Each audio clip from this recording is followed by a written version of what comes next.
बाबा साहब डॉक्टर भीमराव अंबेडकर के प्रति सत नमन करना चाहिए, जिन्होंने अपनी पीड़ा को दबाने के बावजूद भारत की एकता और अखंडता के प्रतीक भारत के संविधान को भारतवासियों को प्रदान किया, जो संविधान आज भी हम सबका नेतृत्व करता है, हमारा मार्गदर्शन करता है।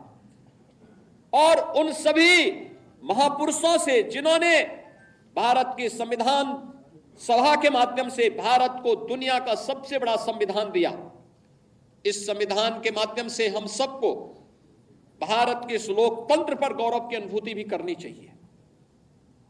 और इस लोकतंत्र के साथ मिलकर के कैसे हम लोगों को जो स्वतंत्रता मिली है, इन स्वतंत्रता के उन नायकों के प्रति श्रद्धा का भाव व्यक्त करना होगा, जिन महापुरुषों ने अपना सर्वस्व भारत की आजादी के लिए समर्पित करके अपने आप को बलिदान किया था। आज के इस अवसर पर भारत फिर से अखंड भारत की दिशा में अग्रसर हो सके, महर्षि अरबिंदो के सपने को साकार कर सके, उनकी भविष्यवाणी सच साबित हो सके, इसके लिए हमें भारत को 1947 तक, जब यह भारत अपनी आजादी का शताब्दी महोत्सव मना रहा होगा, शताब्दी महोत्सव 1947 में जब भारत की आजादी के 100 वर्ष पूरे हो रहे होंगे, उस समय एक ऐसा भारत जो विकसित भारत होगा, शक्तिशाली भारत होगा, सशक्त भारत होगा। उस सशक्त भारत के निर्माण के लिए प्रधानमंत्री जी ने आजादी के अमृत महोत्सव के अवसर पर जिन पंच प्रणों की बात की, उन पंच प्रणों में सबसे महत्वपूर्ण प्रण है और वह है नागरिक कर्तव्य। नागरिक कर्तव्य के प्रति हम जिस क्षेत्र में काम कर रहे हैं, किसी भी क्षेत्र में हो सकते हैं, शासन में हो सकते हैं, प्रशासन में हो सकते हैं, पुलिस सेवा में हो सकते हैं, व्यवसाय में हो सकते हैं, युवा हो सकते हैं, किसान हो सकते हैं, महिलाएं हो सकती हैं, समाज के किसी भी तबके में रहकर के वो कार्य, शिक्षक है, अधिवक्ता है, किसी भी क्षेत्र में वो काम कर रहा है, उस क्षेत्र में अपने नागरिक कर्तव्यों का पालन करते हुए राष्ट्र प्रथम के भाव के साथ उसे कार्य करना होगा। राष्ट्र प्रथम का यह भाव जब हमारे जीवन का संकल्प बनेगा, तो भारत के अंदर भारत को दुनिया की सबसे बड़ी ताकत बनने में कोई देर नहीं लगने वाली है। याद रखना, पिछले 10 वर्ष के अंदर भारत की प्रगति दुनिया को अचंभित करती है, दुनिया को आकर्षित करती है। दुनिया अभिभूत है, भारत की तरफ आशा भरी निगाहों से देख रही है।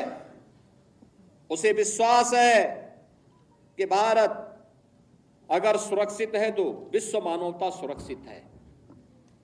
और इसलिए भारत की तरफ आज के समय में दुनिया के अंदर कहीं भी कोई संकट आता है तो भारत की तरफ दुनिया देख रही है। भारत की तरफ दुनिया का यह आकर्षण हमें एक नए भारत का दर्शन कराता है। प्रधानमंत्री मोदी जी के नेतृत्व में इस नए भारत को दुनिया की सबसे बड़ी ताकत के रूप में स्थापित करना, और 10 वर्ष में, आज से 10 वर्ष पहले भारत दुनिया की 10वीं बड़ी आर्थिक महाशक्ति था। आज भारत दुनिया की 5वीं बड़ी अर्थव्यवस्था बना है। अगले 3 वर्ष के अंदर भारत दुनिया की 3री बड़ी अर्थव्यवस्था बन जाएगा। और हमारा प्रयास होना चाहिए कि 1947 होते होते भारत दुनिया की सबसे बड़ी ताकत बनेगा, और उस ताकत के लिए भारत के हर नागरिक को एकजुट होकर के अपने आपसी मतभेदों को समाप्त करते हुए जाति के नाम पर, क्षेत्र के नाम पर, भाषा के नाम पर विभाजन करने वाले उन ताकतों से सतर्क रहते हुए एक भारत श्रेष्ठ भारत के बारे में सोचना होगा। इतिहास के उन गलतियों के परिमार्जन का एक अवसर हम सबके सामने है। हम फिर से इस प्रकार की गलतियों की त्रासदी और इस प्रकार की विभाजन की त्रासदी का सामना फिर से वर्तमान और भावी पीढ़ी को न करना पड़े, इसके लिए हम सबका संकल्प होना चाहिए, जीवन का ध्येय होना चाहिए। विभाजन की इस त्रासदी के लिए तत्कालीन कांग्रेस नेतृत्व पूरी तरह जिम्मेदार रहा है। कांग्रेस विभाजन की इस त्रासदी के लिए और समय समय पर देश के साथ हुए इस धोखे के लिए कभी देश की जनता से माफी नहीं मांगेगी, क्योंकि उनका चरित्र कभी भी इस प्रकार का नहीं रहा। कांग्रेस का वास्तविक चरित्र अधिनायकवादी रहा है।